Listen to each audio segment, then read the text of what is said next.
Appreciate you taking the time to talk to me today. Yeah, thanks for having me again. Yeah, I feel like absolutely. a lot has changed. I'm like super excited to hear about everything because a lot has changed. I feel like last year you were like really at the beginning of things, for lack of a better word. Oh yeah. Oh And yeah. I mean, who was that? I don't even I reflect on like how a year ago I was in such a different place and it's like kind of mind blowing.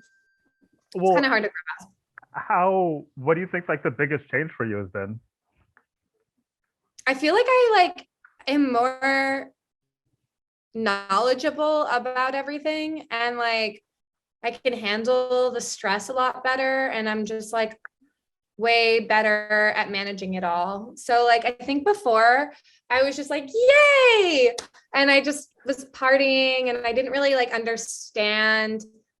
I was just excited to be there. Yeah. But now it's more like okay, like what is the strategic approach to everything that I'm doing? So it's like more like I feel like more smart about things, I guess. That's a good place to be in. That's a good place to be in. Yeah. You've like learned a lot, and do you feel like you have the ability to take more ownership over the direction of your career is going in as a result of being in, feeling that way about things? Yeah, I mean, I definitely have like way more confidence than last year. I think last year it wasn't that I didn't have confidence. I just didn't know much. So I was just like, okay, like whatever happens is exciting and I'm just really happy I'm here. Now it's like, okay, I'm confident that I can like achieve certain things and do what I want to do and like and that's been really nice. That's a nice change. What? Why is my doctor calling me? I can't do that right now.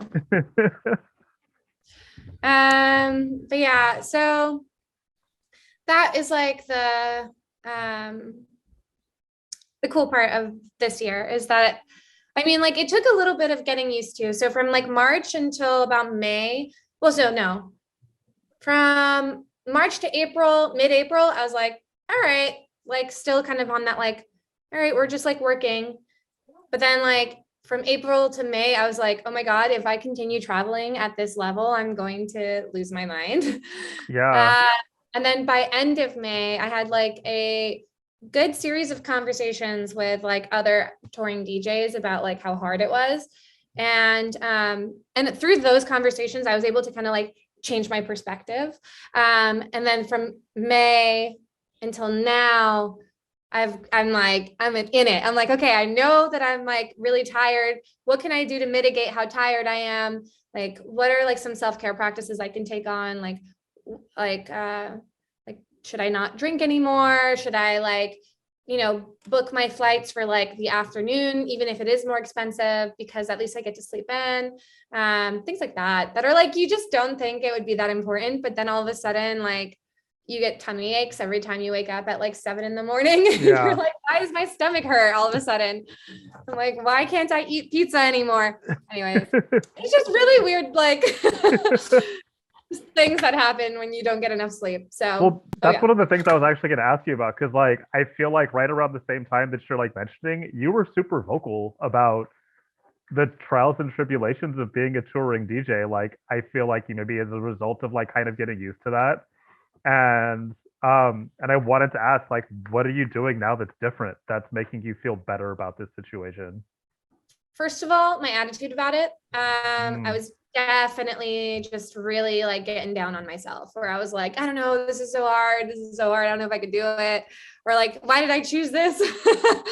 But then after a while, I was like, no, it's really like not that it is hard. It's physically taxing, right. but it's not like it's just like a change in mindset allowed me to kind of be a little bit more optimistic about it all, and more patient and like again like changing a lot of the circumstances. I mean, granted, like I have a new agent and like things are a lot better in terms of like being able to like pay for a little bit more expensive flight so that I can like, leave later in the day and not like get sick. Or, but yeah, I think that was like the big thing is that like, um, I had to change my attitude over it and kind of rework my support network and like cut out like a lot, like I'm not drinking on tour anymore. Right. And if I do, I'll have like one glass of wine, but like I just had to like, I couldn't just be partying all the time. Yeah. But yeah, there was like a really dark mental health aspect to it. I think part of it is also that I'm like naturally more competitive. So there were times where like, you know, I'm still within my first year of touring and I'm like a relatively new act, even though I'm like, even though I'm like up and coming and I'm doing some stuff now. There is like, you know, sometimes like my shows aren't going to be the best. Or they are like a smaller audience or like a smaller city or whatever. And I would get really like down on myself, like over like the show not being like this super high, right? Yeah. And that was the part I really had to change my perspective on. And it was talking to like Justin J, who was kind of like, you know, sometimes you show up and there's only 4 people there. And he was like referencing a show where he was like, yeah, like 3 people showed up and they were so excited to see me. And I just put my heart into that DJ set and I played like for them and I played it for me because he's like, at the end of the day, like if you treat this like work, then it won't be like fun anymore. And like you're doing this because it's like a fun career, not so that you could be like miserable and working all the time, you know? And it was like kind of like that perspective shift where I'm like, you know, even if there's like one person there, I should just like treat it like the best show ever. Not that I've had like an instance like that, but like, even if it was like I had a show in Dallas that wasn't that great in terms of like audience size. I think there was probably like 50 to 100 people there. But this was after my Justin J conversation. So I went to that show knowing that it wasn't going to be like super, super sold out. And like also the next day I had a sold out show in Austin. So it was like, it's just kind of like that up and down that was also kind of messing with me. But with that Dallas show, I was like, you know what, whoever's here, they're getting free shots. And I was taking my rider and I was just pouring tequila shots for everyone. And I was like, you guys are partying, I'm partying. We're going to make this like a fun thing. And it was, and I like those people got to go home happy. And like, that's what matters to me. And so like, that was like the perspective shift. Instead of being like, oh, there's not that many people here, where, and then like getting in my hotel and waking up at 3 a.m. to get to a plane is like, that just like, you just set yourself up for failure at that point. So yeah. I mean, it's important that you like got there. One, because any of us that gets paid to work in this industry, especially dance music, because like you think of the music industry and it's maybe large, but the dance music industry is tiny, tiny, tiny. And any of us that get paid to do this, it's such a blessing. But it can be really easy to like get bogged down with the externalities of the whole thing. Oh, exactly. It's all like external. Yeah.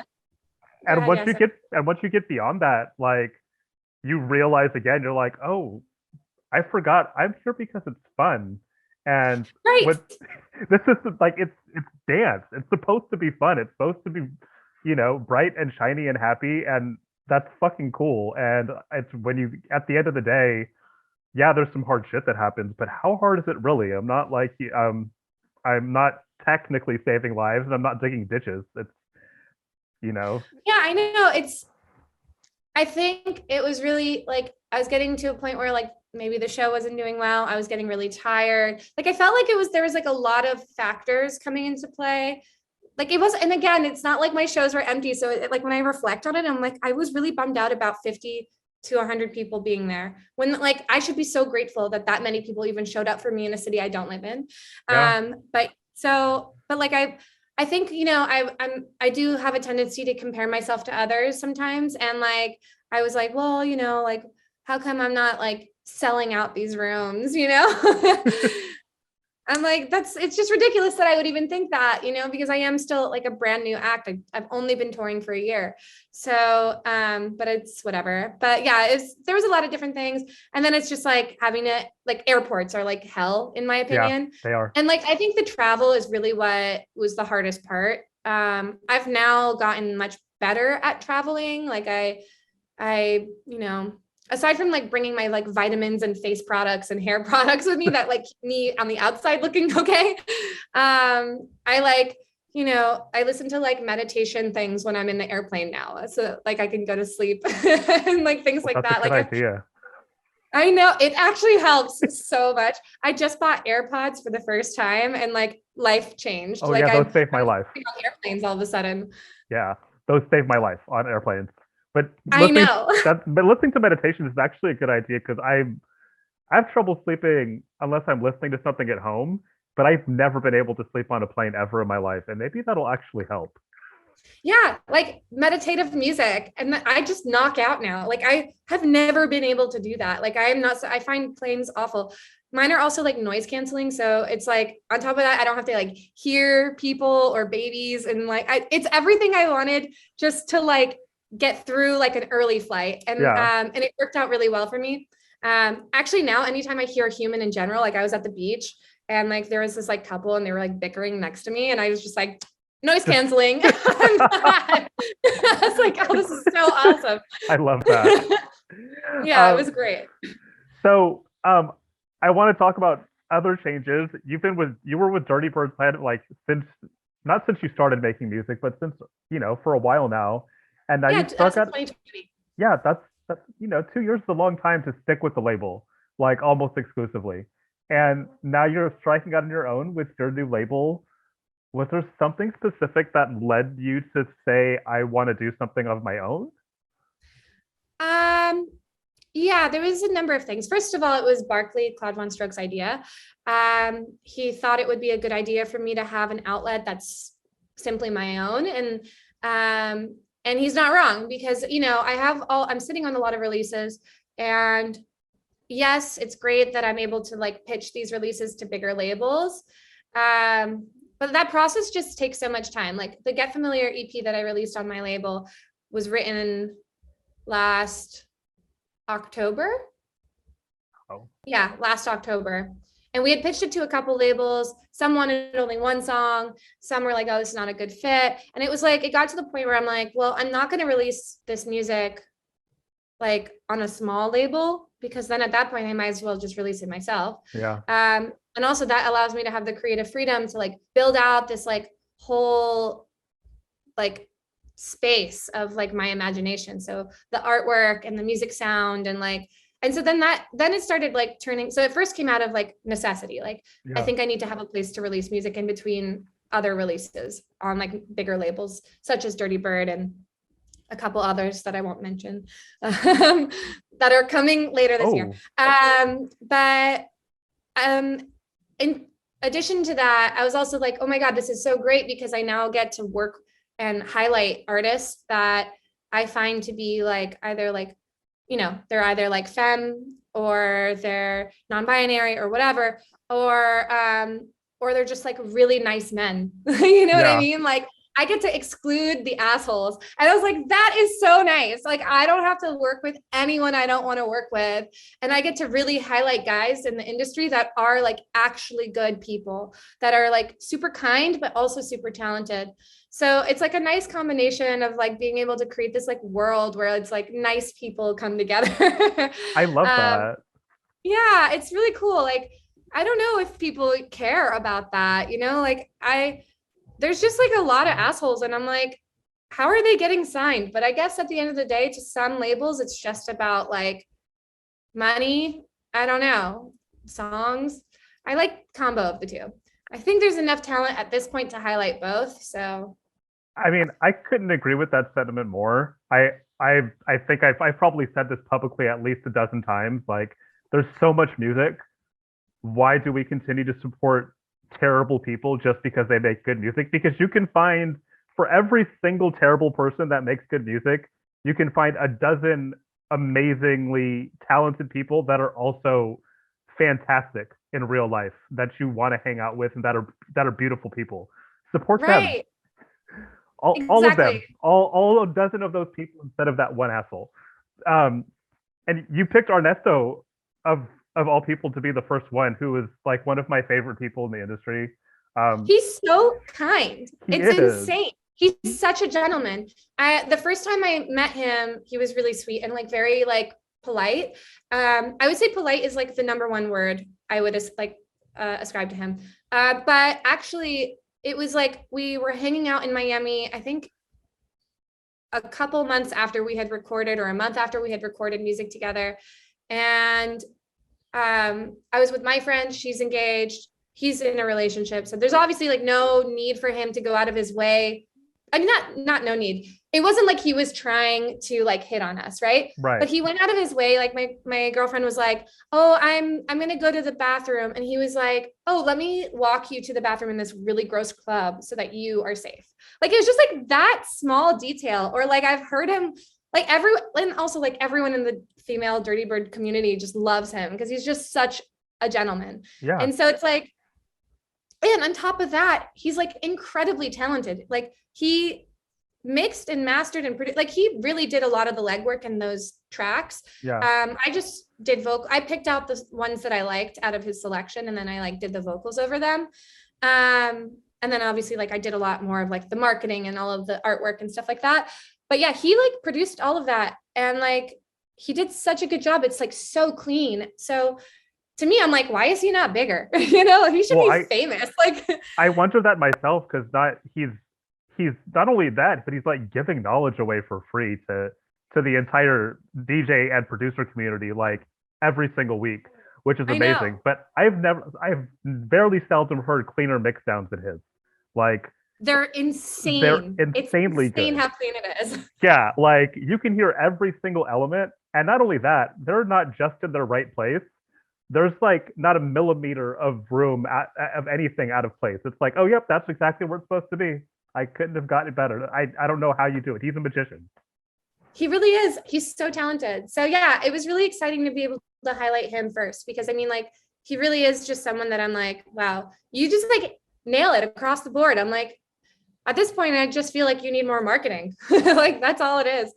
Yeah. But yeah, so he was someone that I was really excited to release with. And that EP's like considering I'm like a first release on a new label, it's doing pretty well. So I'm like very happy for where it's at currently. And yeah, so I'm excited for like more things. Like I'm working on like a series for the label where I'm like pairing like femme-fronted punk bands with electronic producers. So I'm like doing this like series where I just bridge both worlds. Not necessarily like I might also like work on these songs myself, but I really wanted to like kind of bring in like more people and like, release more music consistently. Yeah. We'll see. But yeah, that's like something else I'm working on. I love that idea of cross-pollinating. Because it seems like something that's really you too, just like in terms of like how you DJ and how you work as an artist. I feel like you pull from so many different places, so it makes sense that you would be pulling people from different worlds for your own creative output. That's really great. I like that. Yeah, and I just didn't find enough. I just didn't like I haven't come across enough current punk dance music. I want to be able to play more of it. I just like that sound. I make this joke. I might have to. I think they're doing the gardening over here, but okay. I make this joke all the time that like I like when women yell, and I like gentle, kind men in music, like soft, delicate, like men, like The Cure. Like I like The Cure, and I like like Blondie. I just want like both worlds in dance music right now. I think that's balance in my opinion. So that's where I'm like mentally right now. And I want more music to DJ in that way. And then on top of that, I feel like there's like that space where I'm like, no one's really like owning that. So I'm like, I might as well do that. You mentioned you like women who scream, and you like men who are soft and kind. I want to talk about women who scream because I love women who because your vocal style, it's poetic and rhythmic and pointed. I don't want to say you scream, but the way that your cadence is very forward. Like you're speaking straight here and you're pushing it straight out at everybody, and everything that you're saying is pointed. I'm wondering where that came from. Like where does that come from, and who inspired that like your vocal style? Because it's just so interesting to me. My vocal and lyrical style has always been very like, even when I wasn't a DJ or producer and I thought I would maybe do like vocals on tracks, like a Kate Renata track or something. Right. I would always be very honest in my music. I have no fear of being like honest and stuff. So that was like always something that I was artistically, I'm always very forward. But I think the way my cadence and the style is, I've gotten that mostly from like a James Murphy LCD kind of thing, or like a Le Tigre kind of thing. Like it definitely comes from like the Riot Girl style of vocals, and like the talking aspect is definitely more James Murphy. So those were like people I studied, I guess, and like really liked. And I was like, okay, I like the way that they present vocals, because realistically, I don't do pop vocals. I'm not here like it just didn't sound good when I was doing pop vocals like that. Yeah. So yeah, that's kind of how that happened. It is very pointed, but what I've noticed is that people love it. Like when I yell the lyrics, they're like, yeah. It works. It works. It especially works with what you're saying with your lyrics too. Because something else you don't shy away from is lyrics that have social undertones. And I think with some of the things that you're saying are very pointed. Whether you're critiquing something or not, like, or saying something that's always critiquing something. Yeah, you're always critiquing something, or you're using a metaphor to do so. You know, it works. And that was another thing I wanted to ask you about. So in God Complex, you say above the law, below your standards, untouched but demanding. Who or what are you referring to? Man, it's like, I was definitely referring to a lot of different things. But it's really like a song about power complexes. When I first started writing it, I was really talking about like Twitter and DJs. How did I know you were going to go there? I was like, definitely, I'm just like, look at all these people that think they're so much smarter and better than everyone else. And like, they're making these critiques as if they're like above everyone. So it was kind of like, that song is really like kind of a mockery. Like how we all have these like God complexes that we're so much smarter and better than everyone. And it's just kind of like, so yeah, I was like kind of making fun of them. But like also, I mean, like when you think about it, it really does affect like not just DJ community, but like it affects everything. Like God complex could be like relevant to so many different social issues, especially like now where it's like, you know, the people that, for instance, like in a heavier sense, the people that are like putting out these like abortion laws are people that have had abortions or had paid for other people's abortions. So it's very like above the law, but below your standards. We're untouched, but we're also very demanding, right? Like we have everything we need already, but we're going to go ahead and be more demanding than we need to be. So yeah, it's kind of like, that's been like there's like always like two sides to the lyrics that I write. There's like the personal side, and then there's like the bigger picture side. And so that would be like one of those examples. It's so interesting that you're able to write lyrics that work on a macro and a micro level. Because there's so much like surface level shit that goes on where it's like the thing that you're saying is just what it is what it is. And I don't think I've ever come across a song of yours that there isn't like a pointed metaphor, but also like maybe a personal reference, like, or at least a personal story that relates to it. Yeah, I mean, that's typically how I start writing lyrics, is I'll be like kind of peeved by something and I'll just be like, no, that's annoying. That's a great place to start writing. And then I kind of from there take it to like a different point where when I start like building out lyrics and stuff, I also try to keep things relatively vague. I'm not going to like name names or, you know, characteristics. I want it to be broad enough where a lot of people can apply their own experience to it. Because like once it's released, it's everyone's song. It's not my song anymore. So it's kind of like, I like to have people relate to it in whatever way they can, you know? I think that's why like, it's really funny to me that like Habits, for instance, was written about my perspective on a guy, but it's broad enough that I find that like the main people playing that song are men. You know? So I'm like, okay, so it's like, it translates because they probably are feeling something from that as well. So yeah, it's like, I like to keep it vague enough where I'm not like, boys suck, I don't know. Yeah. Even though that would also be a really great song. But Yeah, it would be. Yeah. I'm just running it through my head right now. That would be good. Yeah. So yeah, I want to talk about the ethos of your label. You talked about like the way that who the people who you'd like to support. How do you see something like that playing out through your curation, or have you already started like kind of laying that out? I know you kind of talked about collaborating with punk acts, but are there other people you've kind of targeted or thought about working with in the future, like as this starts to play out?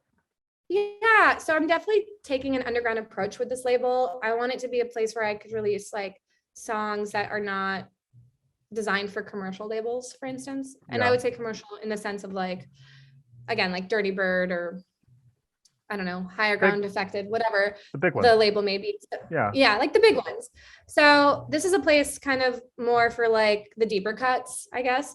So I've been like thinking about other people I want to work with. I've reached out to people like Anna Morgan and Lauren Flax and Bianca Oblivion. And it's just kind of like building off of that and seeing where it goes. I mean, to be determined how things will pan out. I'm just grateful that people are receptive to me. And I think that's a privilege that I've gotten just by like where I'm at in my career at the moment, because I know that if I had tried to pursue this at any other point in the past, it would not have like come to fruition in the same way. Right. I think now I've like developed a little bit of respect from people. So that's kind of cool. It makes things really easy. So yeah, that's where I'm trying to grow this sound. I'm definitely looking for, on a sonic level, like things that are nostalgic. And what I mean by that is like soundscapes and vocals and attitudes and stuff like that, that are more like vintagey sounding. Not like, so I don't know, like things that are like relative like to maybe an old school style, I guess. But just like a revamped version of that. And that would be like more on a sonic level, because I've been like going through it and I'm like, what does this label sound like? And it's definitely going to sound like a grungy punk acid rave. Like those are the words, And so like, how do I like bring that? Because I was getting recommended a lot of punk acts, and it's really funny. Like there are some, and especially like some of the women where I'm like, oh, this is what I want. Yeah. But then there were some where it was like, like a SoundCloud rapper punk, and Oh, I'm okay. like, no, like not that. No, you want it to be that. I mean, I feel what you're saying on like kind of that old school aspect, or like things feeling nostalgic. It's nice when it feels like that vintage kind of like warm and crusty, for lack of a better word. I don't know if crusty was the best word. But I mean, honestly, it can be. It can feel crusty if you want it to be. I mean that in the best way possible, by the way. No, all good. Oh, by the way, I have like 10 minutes left on this timer thing, by the way. That's okay. And I have like 2 more questions for you, so we're good. I got the same thing.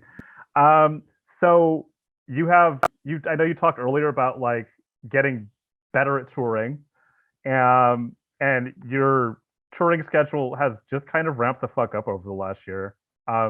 What are you excited about for the rest of the year? I'm really excited that I have this new style of performing that is really working for me. And I never saw it coming. I started introducing my vocals into my live shows, where I start like yelling at people. And I've like curated a playlist that is more like dance punk and house and like classic-y house oriented. And it just is working really well for me. I'm definitely like the fans are noticing, and then also like bookers are noticing. So that to me is the most exciting part, because it just means that like I'm onto something good and I can expand on that. And it definitely is like setting me apart. So I'm excited to see where that can take me. And I mean, I have a good amount of shows coming up for sure. I have a crazy agent who's just like putting me to work, and I'm so grateful for him. I'm really, truly grateful for him. So I'm excited to continue to push that and see like how far I can take it. I'd like see how high I can take it. I love it. The theme right now is gross, and I love to hear it. Oh yeah, for sure. Actually, I just wrote a song called Growth. I love that. Yeah. Yeah. And I know I asked you this the last time I interviewed you, but because so much has changed, I think your answer has probably changed. But what excites you about the future of dance music? What excites me is the fact that there doesn't seem to be something that has caught wildfire yet. So there's just not like tech house, sure, but it's nothing is just like blown people's minds in recent memory. And I'm just excited to see what that becomes. And if I can get a foothold in it on maybe like it could be punk rock. I would love to see that. I don't know. But like, I mean, I'm just excited to see what the next big dance music thing is. And that is the most exciting thing to me. Because I just feel like right now the music industry in general is at a standstill. Like no one knows how to grow from the sounds of last year and the year before that. And I've heard it in multiple genres like hip hop, pop. There's articles written about how TikTokers are referencing and making like 80s songs viral, which is like basically making it harder for newer artists to break through. But I'm like, well, newer artists aren't doing cool shit then. Not doing anything good. Yeah, exactly. If you're not doing something cool, then there's nowhere to blow up. Right. So I'm excited to see like how, in that sense, like what's the next dance genre that's going to catch fire, or the next dance act for that matter. It'll be interesting to see what it is. I feel at this moment, things are a little stale. Well said. Well, as always, it's wonderful to speak to you. Yeah, I know. When am I going to see you again? Soon. I hope. Well, when are you in San Francisco next? That's the question. I played Public Works with Nikki Nair on July 30th. Okay, I can do that because I've wanted to see Nikki for like the last 2 years because he's another one that he's blowing my mind right now. Fucking Boiler Rooms, that was ridiculous. He is a true prodigy and he deserves everything that's coming to him. Yeah, like absolutely. He is really like the best. Again, another incredible person who is also really talented. So I'm just here for like nice people taking over. I love that for everyone. Yeah, that's great. So you can bet on me being at Public Works for that. Awesome. It's also one of my favorite venues in San Francisco. So. Oh, really? Awesome. Oh, that's what everyone said about Audio. When I played at Audio, everyone was like, "That's my favorite venue." No. So now you're saying Audio is like my fifth. Public Works is number one because it's like a grungy warehouse, but with like a proper stage and good sound, and awesome. And it's not illegal. Okay, fair. Yeah, that's good. Yeah. Well, awesome. Yeah, so I will see you there, and again, thank you so much for taking the time out to speak to me today, and I will be in touch with you as soon as this is ready to publish. Awesome. Sounds great.